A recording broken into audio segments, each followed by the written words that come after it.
Guys, welcome to the show. Obviously, we got James Lynch here. We're going to be going over UFC Vancouver. The man over there was there himself. We're going to be talking about that, breaking down some stuff. We just had the Masvidal Diaz press conference that just ended.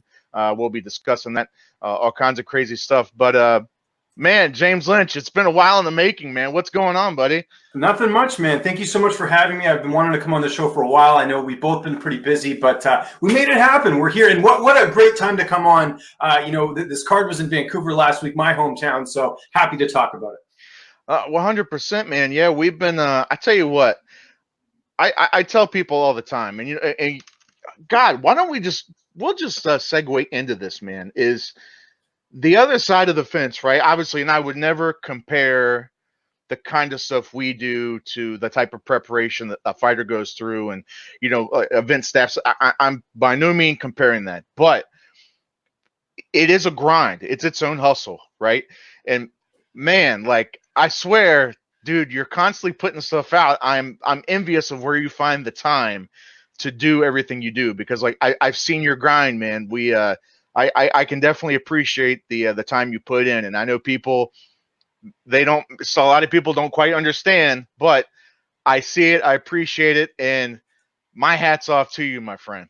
Well, I appreciate you bringing that up and the compliment. I love doing this. And, for me, it's all been, it's not even necessarily about volume. It's just about, getting content that people want to watch and finding areas, finding interviews that people aren't watching, finding, prospects, finding, fighters outside the UFC. Because I think we see a lot of the same stuff that gets regurgitated, here and there. So for me, it's always been about numbers. And I think one of the mottos I had sort of getting into this industry was, I'll interview whoever I can. I'll never say no to an interview. And I think that's paid off, because what's happened is a lot of these relationships I built from interviewing fighters early on, they're now in the UFC. And so I've been able to establish that. And actually, I interviewed someone today, and they were like, hey, I've seen your interviews. Thanks for having me on. And it's like, that means it's working. Like, I'm obviously doing enough where, my name's getting out there. So that's the goal. But thank you. Hey, no problem, man. Well, talk about your progression, man, because you did stuff where you were. I don't even know if you remember this. I don't even know if you remember this, but I'd say probably about a year and a half ago, I'd actually messaged you on Twitter for tips and stuff, because I had seen what this guy does and what he puts out, and I'm like, hey man, how do you do this? How do you do that? And James was super kind enough just to. God, we had several messages that we exchanged, but you worked for several different sites. You were putting out interviews and and stuff like that, and all kinds of content. Then you jumped over to the Score. Do me a favor, man, if you don't mind, talk about that progression. Talk about what has led you to in the position that you're in now. I'll give you sort of the short version, because we'd be here for a while. But, really what it came down to is I started freelancing in about 2013, 2014, and it was just writing. And then it led to a podcast. And then once I was podcasting, I was getting more guests on. And then it led to, transcribing and doing interviews. And I always wanted to be a broadcaster. So, the fact that, and this, transcribing is a pain in the ass. And for me, it's like, I got to figure out a way that I can be on camera and not have to waste so much time transcribing. Like, the time I'm transcribing could be time that I'm interviewing someone. So I sort of hit the ground running with the video interviews. And that, I think it was around 2014 was when I started doing that for a site called MMA Odds Breaker. That's really where I started this. And I got to give kudos to them, because, they didn't have to pay someone, to do video interviews for them, but I was doing it. And, I wasn't, a lot of people were like, oh, you're one of the first people to do it. I actually wasn't. Karen Bryant was doing interviews before me on video. Frank Trigg was actually doing interviews for MMA Odds Breaker as well. And I was just like, you know what, I'll do this as well, but I won't just do UFC fighters, I'll do prospects as well. So I really sort of started doing that. And, again, just progressed with that. And I was, freelancing. And then I got picked up by Flow Combat a couple of years later. And so I was working for those two sites. And I had a day job. I was working in digital media. And it was, it was a good job. It had good benefits. And, it was a secure, safe job. But what happened was, come October of 2017, my wife was pregnant. We were going to have our first child, and I was going to become a dad. And I remember my wife telling me, you can't do both. You can't have a day job and you can't do this on the side. And I just could not imagine me giving this up, because, I really enjoyed doing it. So I kind of crunched the numbers and realized that, if I could find a couple more websites, I could make close to a full-time salary. And that's what I ended up doing. I got on with Fansided. I got on with Fightful, a few other outlets as well. And so I was freelancing up until May of this year. And I honestly thought that's how things were going to be for a while, because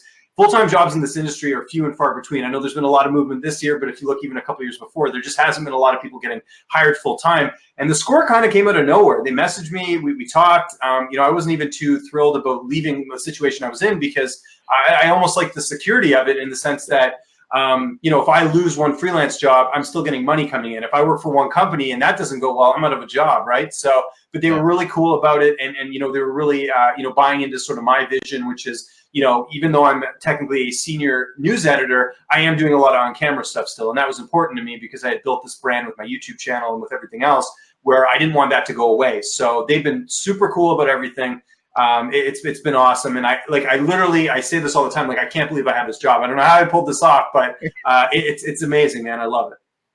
Well, like I said, man, it's I tell you what, everything I've seen, I tell you what, man, I like I said, I appreciate the grind. And well, you know what, and this is just a personal question, like what aspect of the whole thing do you find, I don't know, maybe more difficult? Is it the interview itself, like the prep work you have to put in? Because a lot of people don't understand this, the prep work you put in, the video editing itself, right? Like, what do you find is the most tedious aspect of everything that you do? I actually don't mind the editing that much. That's sort of my background, is video editing. So I actually enjoy that a little bit more. The hard part for me is trying to find things from the interview that I can use, that I can really get out there. Like if there's a good quote or something, that's something I'm getting a lot better at. It's certainly something I've been better at since I've been at the Score, where I'm finding like that good quote, or finding a way to really grab people's attention. I think the biggest thing is, I do a lot of content, and not a lot of it gets picked up by a lot of other sites. Some of it does, but I'd like to have that to happen more, and that just comes into, and I do a lot more writing now, where it's like, if I get a big interview, I'll write it up, and I'll, hopefully other sites will pick it up. So that's been sort of the struggle, is just trying to get those good interviews, and get content that's timely, and that can get out there. So that's probably one of the challenges. It's balancing, doing enough interviews, but also making sure my content is promoted properly, because I don't just write stuff. I'll also, grab some clips for social media. I'll post it on Twitter, on Instagram, and, you hope that, these things blow up. So that's been sort of the challenge of that, is that I'm kind of a one-man show. I like doing things that way, but it's also very busy. Like, there's times when, I just, like, I have a lot to do. So, but I love it. So for me, it's just, I'd say, to kind of answer your question, I think it's just, the challenging part would probably be just, balancing that, writing and promoting content while actually, doing the interviews as well. That's been tough. Yeah, no, 100%, man. And so we got a fan question. I'm not really sure the context. Joe Kowalski says, "What do you think is the single most important aspect of combat sports?" Clarify that, Joe, and we'll get back to you. I'm not. In what aspect? What do you mean? Like from like just the sport in general, covering it? Like, give me a little more clarification, and we will be. Well, I can partially answer that. I mean, I think discipline is the most important part for any fighter. I mean, if you're not disciplined, you're, whether it's your weight cut or your fight camp or your preparation or anything, I think that's what it really comes down to. And I think that's such a fundamental part of martial arts. Not only just competing, but if you want to bring it over to the media side, I mean, I have to be organized. I'm a dad. I messaged you. I thought I was going to be late for the show because I had to go pick up my kid from daycare. So these are things that I have to balance, and everything else, and just time management is so important for what I do. Man, I think you hit the nail right on the head, and I think you're right. And I think it's something that can apply, I guess, really to the whole spectrum, like you're saying, like that time management, that discipline, because without it, you couldn't do what you do. I couldn't do what I do. Fighters couldn't do what they do, right? Without that entire just wraparound, it's just really umbrella, kind of covers the whole gambit of that, man. That's I struggle, man. The struggle's real. There are some days where I've got, 5, 6, 7 videos in the kitty, and they need to be edited. And then, there's website stuff, because, like we run the website too. So it's kind of like there's challenges there. There's challenges to make sure that you have guests for the following week. There's challenges to make sure that there's live events to come up and schedule, and everything else. But man, I tell you what, enough about me. Let's jump right into UFC Vancouver, man, because you were there. You were there on site. I guess what was the biggest moment to you of the whole night?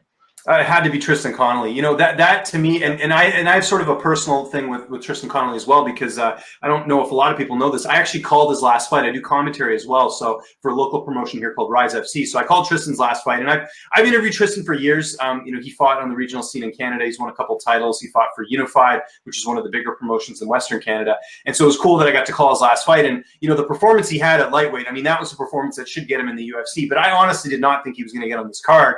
And he's fighting this Michel Pereira guy who everyone's saying is the next big thing, and he's this flashy, you know, guy or whatever.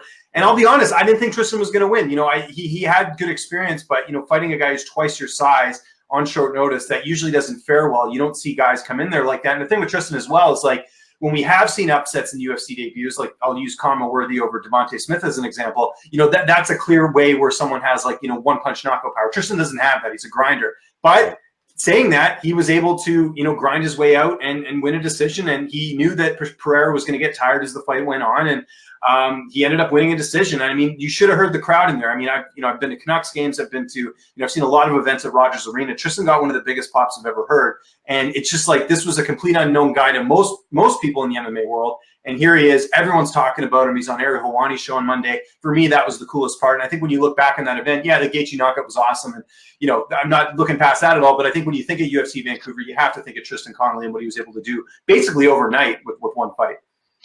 No, I agree 100%. And being that you were there and you've talked to him several times, so I know most of the story that we know is he took the fight on about 5 days notice, right? Yeah.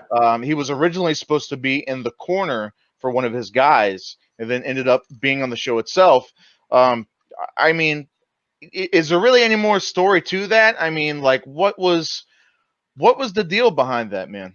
So there's a couple things, actually. So yes, you're right. He was supposed to corner Cole Smith, who was on the undercard. Right. He's a bantamweight fighter, because they cross-trained together a little bit. But the other thing that I don't think people know as well, I mean, it's been out there a little bit, but Tristan's teammate, Dejan Kajic, was also considered for that spot against Michel Pereira as well. Now, Dejan is a welterweight fighter, so you know, he might have been a better fit in terms of the weight class, but Tristan had, you know, more fights, fought tougher competition, was on a better winning streak. So Tristan ended up getting it. So imagine that, like, you know, you have one of your teammates who, you know, potentially get this opportunity of a lifetime, and you're super happy for them, but that would also mean that you're missing out on that opportunity. So I do feel for Dejan, but I mean, it's great that, you know, Tristan was able to win. And you know, again, one thing I'll point out as well is, you know, the power of good management. You know, Tristan's with Iridium Sports, and they've been getting a lot of fighters in the UFC. And I think that's a big part of this as well, because it's one thing to have a good record, but if you don't have those connections, if you don't have, you know, someone, you know, in the ear of the matchmaker, and I'm not talking about tweeting them on social media, because that never works, but if you have good management, that certainly pays off. And it was literally the perfect storm for Tristan Connolly, where, you know, he was ready to go. He was on weight. He, you know, had, I think, eight wins in a row or something like that, and you know, had finished a lot of his opponents. So all that helped, and it paid off. And you know, Tristan may never go on to be anything special in the UFC, but the fact he was able to do that will, you know, be remembered for the history of the UFC. Well, they gave him a performance of the night, right? They did. He got 100K, because if you remember, Pereira missed weight. And, you know, Tristan actually, so you know EA Sports that makes all the video games and stuff, and they do the UFC game as well. So Tristan actually works for them, and he is their jiu-jitsu instructor. So it's kind of neat that he already has this day job, and then he makes an additional 100K just for one fight. Like, it's pretty remarkable to see, like, what he was able to do in the span of one night. What is he thinking is next for him? Because, I mean, like you said, it was really incredible. You know, I think really incredible doesn't even put it in perspective, right? I can only imagine being there, because, I mean, it definitely came through, like the pop came through the TV, right? Mm-hmm. You could tell it was special. Like, there was just, you know, especially when he won, man, you could tell there was just something special in the air. It certainly was. Yeah, and it's sorry to interrupt. And as far as what's next, he's gonna go back down to lightweight. That's his natural division. As far as an opponent, I mean, who knows? But it sounds like he wants to get back in there soon. I would imagine they'll get him on a card at, like, you know, out west, like Vegas would make sense in December, just because it's only a 2.5-hour flight from Vancouver. So we'll see what happens. But you know, I think his next fight is actually going to be harder, because, you know, now he actually, you know, he's going to be in his right weight class. There's no excuses. I mean, I think one of the things we don't look at when a fighter takes it's a short notice fight is, you know, the mentality of, you know, you got nothing to lose. Look at Alex Hernandez. There's a perfect example. When he made his debut against Dariush, he's fighting a ranked guy. He's not supposed to be there. He's got knockout power. Dariush had been knocked out before. I mean, that was the perfect storm for him winning that fight. And you know, we don't often think of that when it comes to a short notice opportunity. Usually people, like, you should see all the comments I saw. Oh, rip Tristan Conley, he's going to lose, all this stuff. Like, you never know. Anything can happen in a fight. So it's always important to look at. You think maybe this is for Pereira, like, you think maybe this is kind of an example of, you know, what not to do, because, you know, some of the flashy stuff, like, okay, yeah, it's kind of cool, but it was really overboard, man, especially the one where he actually did like the backflip kind of on him, kind of, right? Mm-hmm. Especially that one, man. Like, is he a prime example of what not to do in a fight? Well, the thing is, I don't have an issue with showmanship, and, you know, Tristan didn't either. I mean, I asked him post-fight if that stuff bothered him. He said no, you know, he appreciated it or whatever. But the thing is, you got to win. You don't win, it looks twice as worse, right? Like, it's like if you're gonna showboat, like, look what happened when Anderson Silva fought Chris Weidman. Same thing. He was you know, dodging his head around and he got knocked out. So I think I don't have an issue with fighters showing off or, you know, kind of, you know, being boisterous or whatever. But you got to be aware of two things. Number one, your cardio is going to get zapped, and number two, you got to win. I mean, you have to. And now Pereira looks like, you know, he looks like an idiot for doing all that. And you know, had he not done that, that would have been it could have been a different fight. I mean, Pereira could have won that. I mean, we don't know, but I mean, it certainly was. You know, he did himself no favors, and clearly missing weight. I mean, there's got to be a discipline issue there too with him not making the mark, because he knew about this fight well in advance. Gaethje Cerrone. You know, going into this, I really wasn't sure. I couldn't pick a winner. You know, and sometimes I try to stay. I'll admit, I'll try to stay a little political, and I don't like to pick certain people, blah blah blah. But honest to God, I could not pick. Even just amongst, you know, some of the people that work for the site, like, we could not pick who was going to win that. I thought maybe Cerrone was going to, I thought it was going to at least go into the later rounds. I wasn't expecting the first round stoppage like that from either guy. I really wasn't expecting that. I don't know, man. The way it went down, I thought that it was a little odd, right? Because Gaethje, you could tell, was slightly hesitant with finishing him off, and understandably so. They're buddies. I get it. It was a little odd because you got half the people are kind of saying maybe Cerrone wasn't all the way finished off. Then you got half the people are saying no, he was definitely finished off. It was just Gaethje didn't want to go full in like he usually does.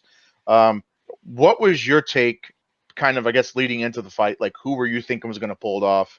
And I guess your reaction on the finish itself. So the triple threat question, no, for me, I picked Gaethje to win this fight. You know, I'm not Mystic James or anything, but I felt that you know, Gaethje had more momentum going in there. He was on a winning streak. He has that one punch knockout power, which, you know, we've seen Cowboys struggle with fighters when they really, you know, put the pressure on. You know, in the opening stanza, if you look at his fight against Rafael dos Anjos, that's what dos Anjos did. He got in his face and he took Cerrone out of his element. The other thing is, you know, I think that you know. I think Gaethje is just one of those guys mentally. He can get in a different zone. I don't think the friendship thing affected Gaethje at all. I think Cerrone it might have, but for Gaethje, this guy, you know, he told that story during fight week where he pulled a dead body from a car wreck, and, you know, the cops came and he was completely calm, and they thought he had like a military background because that's how crazy calm he was in this. But that's just his mentality. So, you know, as far as that, yeah. So I mean, I picked Gaethje to win. Did I think it would happen in the first round? No, I thought it might have been, you know, a little bit later, or, you know, because, you know, we just don't see Cerrone. I don't think Cerrone's ever been. Well, actually, I guess he has been finished in the first round, but you know, kind of finished that way. It was kind of crazy. Now, as far as the stoppage, I thought it was a little bit late because you could see him going down and he wasn't defending himself. And Gaethje landed a couple shots. And Jalen Varol, who's the referee, he's been known to have really bad stoppages or late stoppages. So that's where Gaethje was yelling at the ref because, you know, he doesn't want to hurt his friend anymore, but at the same time, the referee's job is supposed to go in there and stop the fight. And if Cerrone's not defending himself and he's taking a couple shots, the fight's over. You know, like so it's just I knew that was going to happen when they assigned that referee to the main event, because he's had some issues before. Remember, he refereed that Valerie Letourneau and Joanne Calderwood fight where Letourneau's like bra fell out or something. There was like an issue, and she wasn't paying attention, and then Calderwood still kept hitting her, and there's all this stuff. Like I know there's been other fights too where he's been a little bit late, but yeah, it's just he's not great, when it comes to the stoppages. So this wasn't one of the worst, but still, it could have been better. Guys, with that said, we're going to take a break. We'll be right back in 30 seconds. Got to pay some bills. We'll be right back. Brad Bishop with Anstill Nutrition. And shout out to the Combat Insiders for allowing us the opportunity to introduce ourselves. We're a supplement company geared towards combat sports. We're designed with the fight in mind, so don't cut weight without us.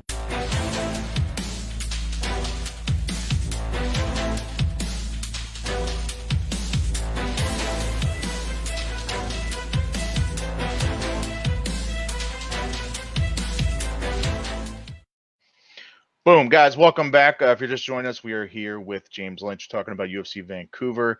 Am I properly, is it Vancouver? Am I properly saying that right? Yes, you are. Yeah, I don't know any other way you'd say it, but right. I appreciate the clarification anyways, because I'll tell you one that people screw up is Saskatchewan. There's like Regina. People always say it Regina because it looks like Regina. People always screw that one up. But yes, it's definitely Vancouver.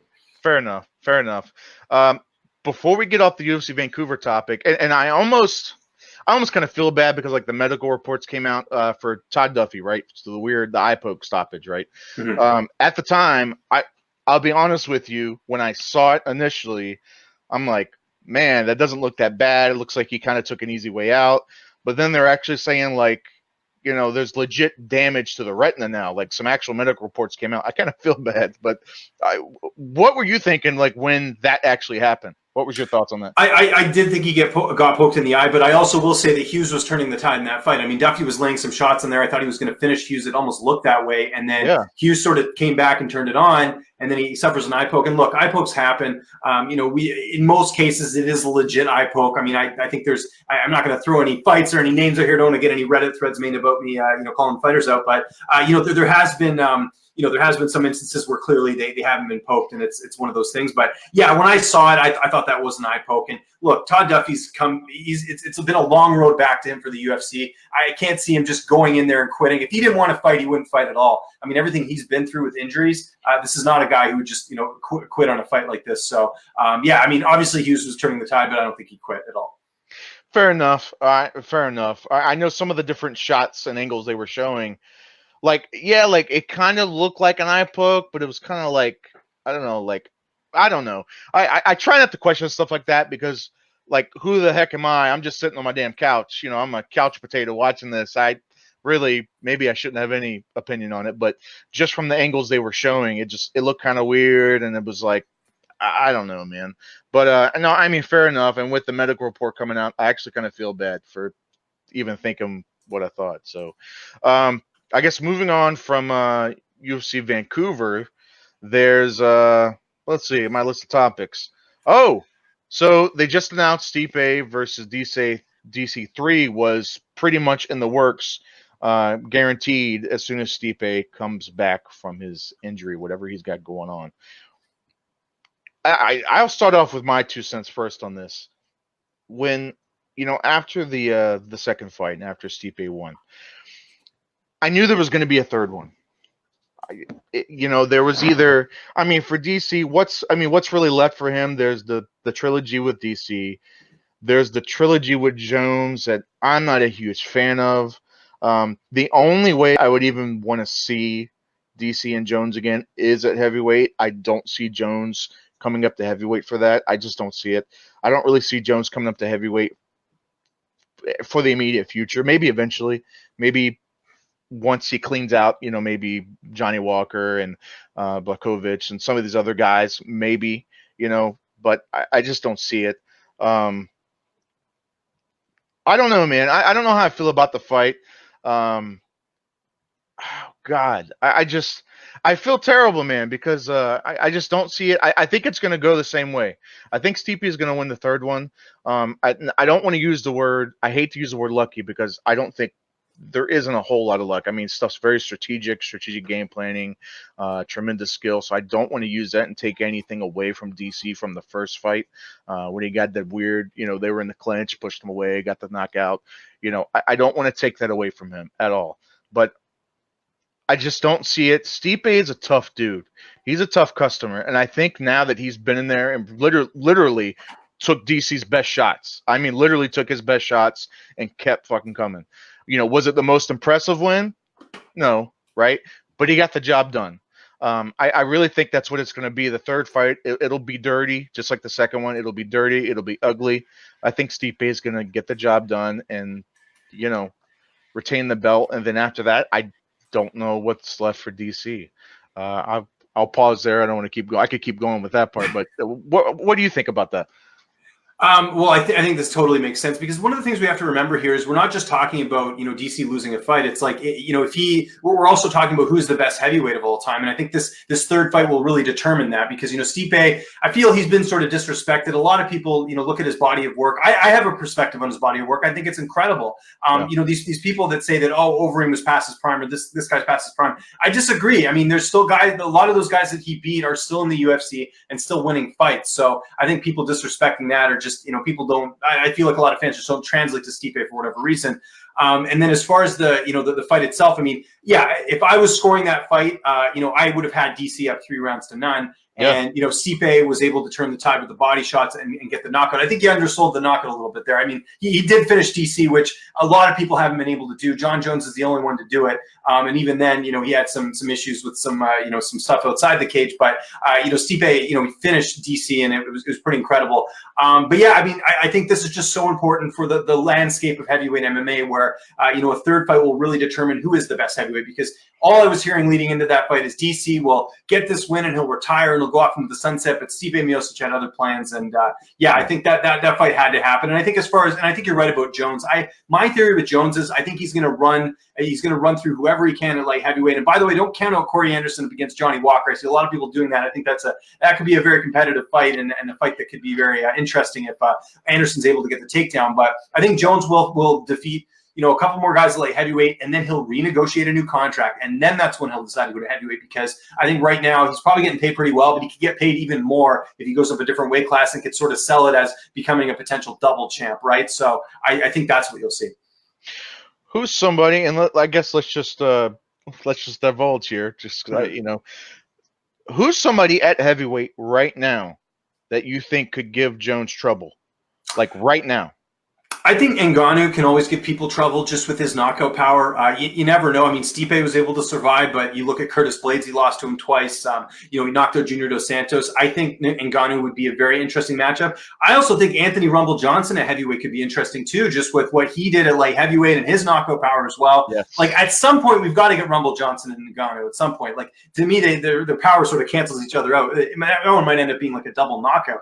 So it'll be interesting to see sort of what happens there. But yeah, to answer your question, I don't know. To me, I actually think Stipe versus Jones would be a little bit different than DC versus Jones, because Stipe is like a full heavyweight in terms of his height and his reach and everything. Cormier is a little bit smaller, so I think that could be interesting. But I do think Jones would still beat everyone at heavyweight. I think he could take Ngannou's best shots and still survive, and with his length and reach, I think he could give a lot of heavyweight problems. So, but yeah, I guess if I had to pick one, I'd say maybe Stipe would probably be the one that could potentially beat Jones.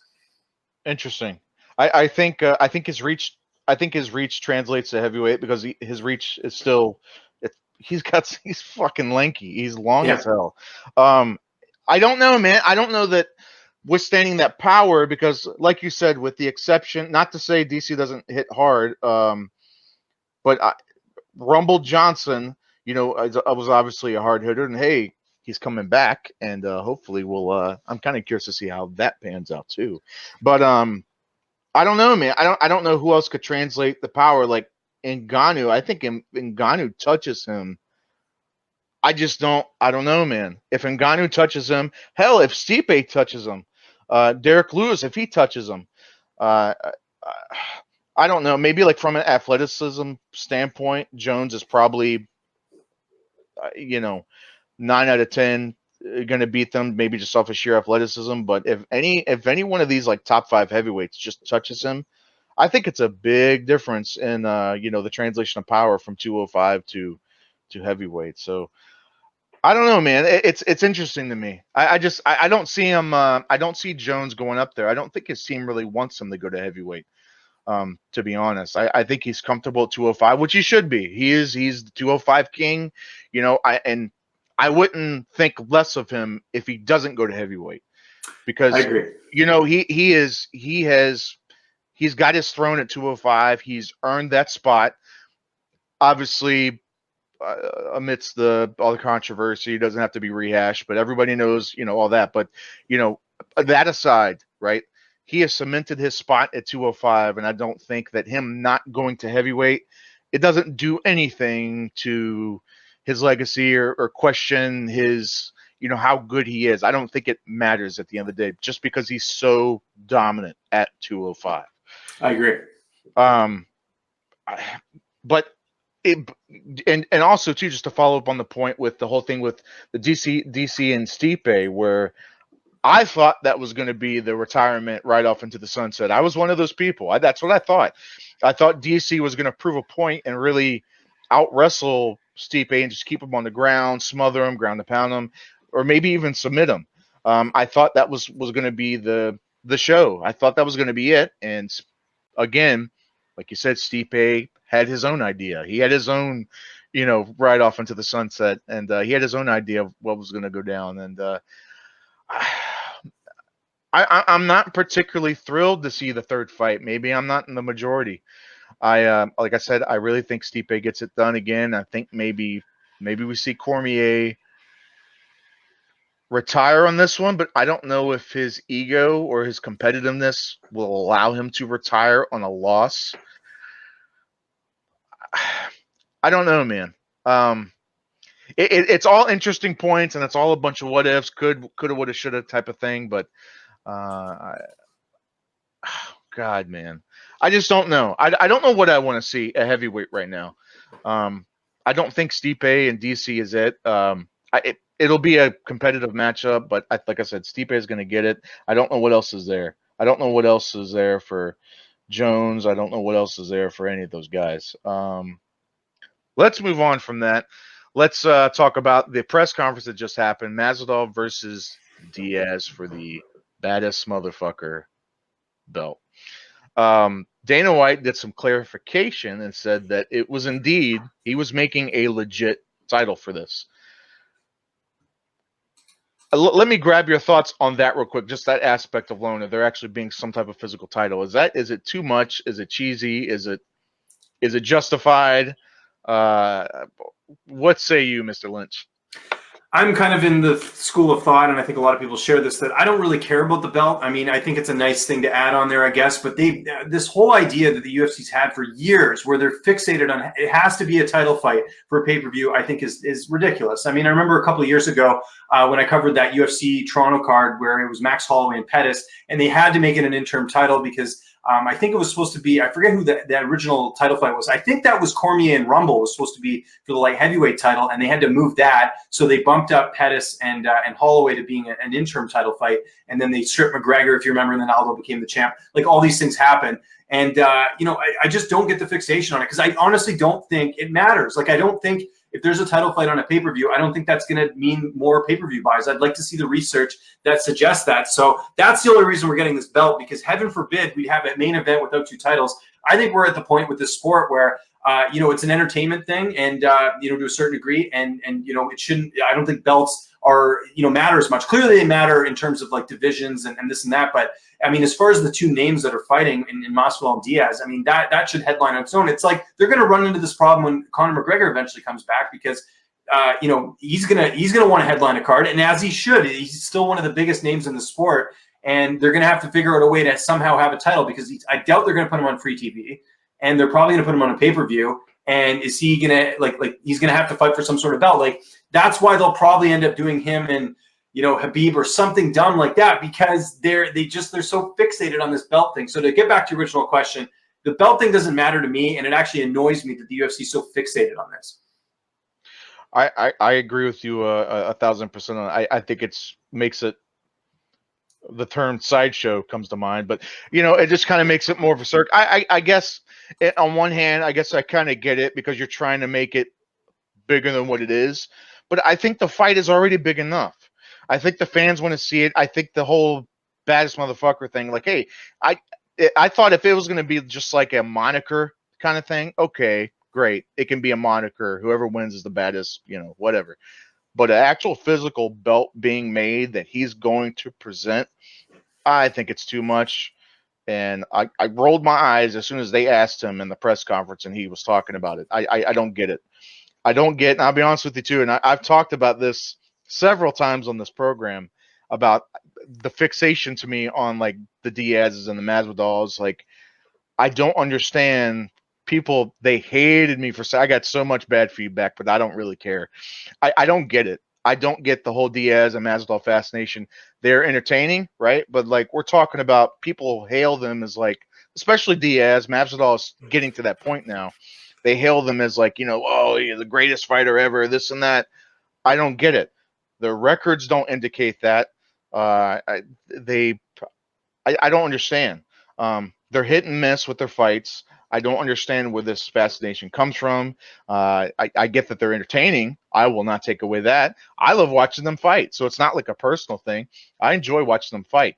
Maybe help me, James. Help me understand. They're anti-establishment. I mean, it goes back as far as we can note. Like as far as they're these regular fighter people. Like that. That's why they're so popular. Like Diaz skips the press conferences, he earns more fans. Diaz smokes a CBD joint, which I mean, I was there. I don't know if that was necessarily CBD, but apparently he passed the test. So you know what I mean. Like they do stuff that's unconventional. Masvidal misses a press conference. Masvidal KOs Askren in a couple seconds. Like none of that matters. The fans live in the moment, and everything right now suggests that, because Diaz just beat Pettis and he's coming off a win, that he's, the best thing ever. And Masvidal, I mean, to his credit, Masvidal got one of the best knockouts in UFC history. I mean, it doesn't, as far as like the significance of that win and how he did it, I mean, that's huge too. But yeah, you're right. I mean, Masvidal's 2-2 in his last 4. Diaz, every time he fights a wrestler, he can't stop a takedown. So, I think part of it has to do with the fact that these are guys that are characters and they're genuine characters. They're not like a shtick like a Colby Covington. And I think fans really relate to that because they're like, wow, this is cool and different. And that's why they have, such a, sort of, they gravitate towards them. Like I'll give you a quick example. Like everyone, like I used to be the biggest Nick Diaz fan before Nick Diaz was like a thing in the UFC. Like I remember his first UFC stint. I remember when he fought Diego Sanchez. I love that Nick Diaz. But then it got to the point where he just, for whatever reason, he never evolved his wrestling defense, and he would get taken down. Like we noticed in Strikeforce, he only fought strikers. And then he comes over to the UFC, and people are pissed that he fought Condit and St. Pierre and all these guys that took him down. And then it's like, and then I remember when he fought Anderson Silva, and he did that whole thing where he's lying down. I hated that fight. I thought that was boring because this guy's not willing to just evolve his game, and he just wants to do things on his own terms. But guess what? You're in a sport where fighters evolve. That I find annoying. Like with Nate, he beat Connor. There's all these other things I can get sort of that, and that's the other thing we should bring up. I mean, Nate did beat Connor, so that makes him God forever. I mean, if it was Michael Johnson beating Connor, I'm sure he'd get the same publicity as well. But it's one of those things where they're two unique characters. There's no one in the UFC right now like Nate Diaz or Jorge Masvidal. Let me touch on that. So here's a problem that I have, right? And I'm not the biggest Conor fan. I enjoyed watching him come up. Not so much, anymore. But I'm sure if he fights again, I'll watch it, of course, just like everybody else will. But the amount of people that are, anti-Conor fans, right? Because there's a lot of them, especially during the Nate Diaz fight. One thing that doesn't make any sense to me is, how is a guy who is supposedly this bad, right? Conor in the first fight, he gassed out, he tried to do a takedown to Nate. Nate got it, rolled him over, got his back, rear naked choke. Okay, so everyone knows how that went down. And essentially, everybody was saying that Conor was found out, that he has no ground game, and that was the story ever since then. And Conor's this, Conor's that, and it's like, I don't understand if someone is so bad, if this is just from the fan standpoint, if someone is so bad and the guy is so garbage, then how is beating him an accomplishment? Well, I think Right? part of it is, yeah, the context is a big thing. I mean, look who Connor lost to. He lost, I think styles make fights. Like certain fighters, for whatever reason, don't do well against certain matchups. I look at, like, here's an example: Chuck Liddell when he fought Quentin Rampage Jackson, he lost to him twice. I mean, who's the Yeah. better fighter overall in their careers? I think you could probably lean towards Chuck Liddell and his dominance at light heavyweight. But he just couldn't beat Quentin Jackson. I think the same thing, with Connor with someone like Nate Diaz. And him losing to Habib, I mean, Habib hasn't lost a fight yet. Habib's Yeah. arguably one of the best. It could be the best lightweight of all time. We don't know. I mean, I think that he's certainly getting there, and he's definitely up in that conversation. But I think that I think people don't look at the context, and this is such a polarizing sport. Like, you win one fight, you're a god. You lose one fight, people hate you. You suck. Everything else. That's just the way the fan base works. I mean, it's incredible. Like that people just completely ignore certain things. I saw someone say that. I saw someone say that, Cowboy, he's terrible. He quit. I mean, this is a guy who has some good wins. He's been, had title shots. So it just goes to show how bipolar this fan base is when it comes to certain fighters. Yeah. Everybody was, 2 fights ago, everybody was on the dad Cerrone train, right? The whole dad Cerrone thing. And now it's like, he loses to Gaethje and everybody's like, yeah, I don't know about Cerrone anymore. He should hang it up. He should retire now. I'm like, what the hell? Like, where was this? Like, you guys weren't saying this 3 months ago. It was the whole dad Cerrone thing. Now, again, bipolar. They turned on him. It's frustrating, man. It's frustrating to keep up with, and I try to, like, distance myself from that Bob mentality because it's frustrating. And, like, with Connor, I was kind of talking to somebody about this. Touching on Connor is he needs to be careful because I think it's slowly getting to the point to where, he was polarizing, right? Because people either loved him or hate him. But now that he's going through all this other shit, he's beating up old guys, blah, blah, blah. I think it's going to get to the point, if he kind of keeps on this track, it's going to get to the point to where not only are people not talking about you, but they don't care anymore, which is worse. At least if people hate your guts, they still want to see you in some form or fashion. They're going to pay that, pay-per-view price to see you get your butt kicked.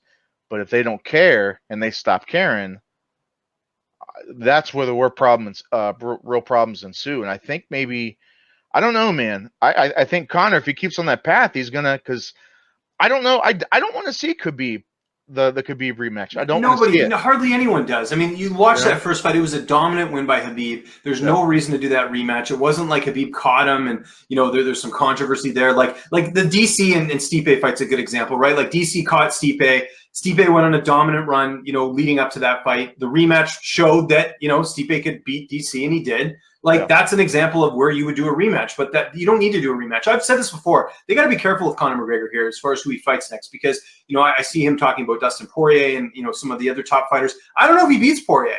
I don't know if he beats Gaethje. I think they have to be very careful with him here because you don't want Conor McGregor losing another fight. You talked about people caring. Connor's got to win fights. I mean, there's the only guy I know who can lose fights and still become popular is Chael Sonnen, and he's just a great self promoter, and he would just ignore losses. He would just say I'm undefeated and all this, right? But I mean, that's very tough to do. That's very tough to sort of get fans on your side that way. But you're right. I kind of feel like we're almost getting to that point now with Conor because he just hasn't fought. He's got to take a fight here. He's got to take a fight. And he's got to, be in the minds of people because you can't just go on Twitter all day and tweet stuff and do whatever. You have to actually fight. Otherwise, people are gonna, they're gonna turn away from you. And I think that's important. And one more thing I'll just mention about kind of, Conor getting an opponent that he can beat. You just look at what happened with Ronda Rousey. I always wonder this: what would have happened? And I know this wasn't necessarily the UFC fault. I know Ronda wanted to fight Amanda Nunes to get a title shot. But if Ronda fought anyone else at bantamweight in the women's bantamweight division, she probably wins. And who knows how that would have changed her trajectory in the UFC? But she literally fought the worst matchup had the worst matchup in Amanda Nunes, who to this day is still one of the best. Might be the best women's fighter of all time. She could have fought anyone else. And then the worst part was, she fell in love with her striking. If she just wanted to go back to her bread and butter with her judo, she destroys most women in that division. But that's unfortunately how fans remember her. We talked about the bipolar thing. People think Ronda sucks that she was exposed. No, Ronda fought Amanda Nunes, who's one of the best of all time. Chris Cyborg lost to her. That's you don't want that to happen to Conor, because I can see Conor coming back and fighting someone and then getting finished or submitted or whatever, and it's just not going to turn well. So they need to get him a win and get him back on track, because I know he's getting up there in age, but you got to preserve the Conor McGregor brand, and that brand is only good if he's winning. how long do you think it takes for the UFC for Dana, most importantly, to realize, my guy, he just keeps getting in trouble. He's not winning fights anymore. And maybe there's just their weird stigma now attached to his name. How long do I keep letting him? Maybe okay, so maybe he'll still keep letting him win. I'm sorry, letting him get on cards. But the way Connor tries to dictate everything, right? I want my logo on the damn ring cage. I want proper 12 everywhere. I'm going to be main event, whether it's a title fight or not. How long does Dana keep putting up with him? Because I don't think he's that golden goose that he once was.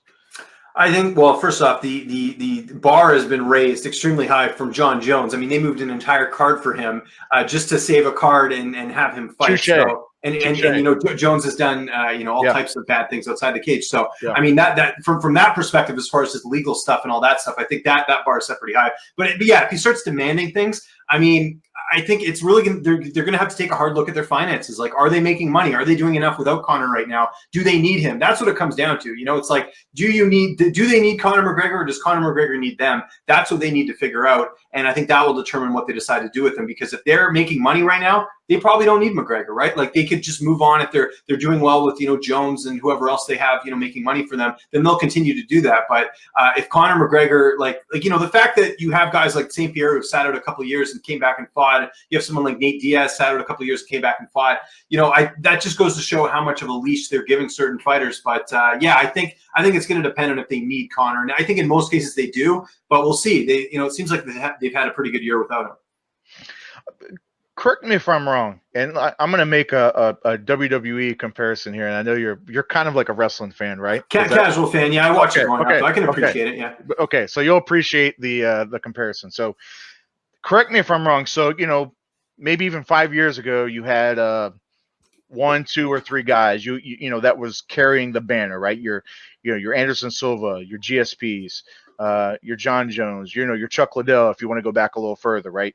You had a handful of guys that was carrying the banner for the entire company, and they were distinct eras: Chuck Liddell era and the Anderson Silva era, GSP era. I mean, some of them kind of intertwined, but for all general purposes. But I think now, especially within the last year, maybe year and a half, it's almost like to make the equivalent of there's more top mid-carders versus those 1 or 2 like main event players. I mean, you still have a couple top players, but it seems like to me there's more of your top level mid-carders, but they have rose high enough to where they can main event a pay-per-view. They can main event a fight night, and people still tune in to watch.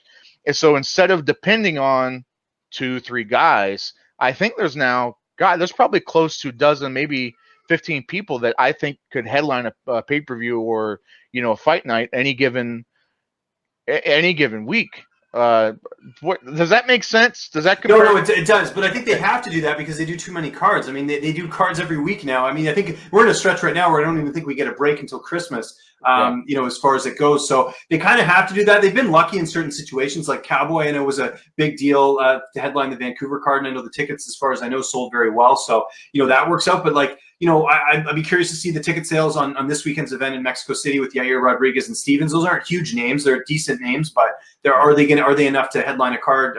For a fight night, we'll see. I think it more has to do just with the model, because if you remember when St. Pierre and all those guys were in their heyday, I mean, they were only doing 1 pay-per-view a month, and they were doing a couple fight nights. There's more anticipation for events, so they sort of relied on that a little bit more. But now with this ESPN deal, they have to do cards every week, and that's why they do Contender Series and all these other shows and fill up the roster with 600 fighters, because they need to have guys fill up these cards, and girls, I should say. I don't want to get people angry emails.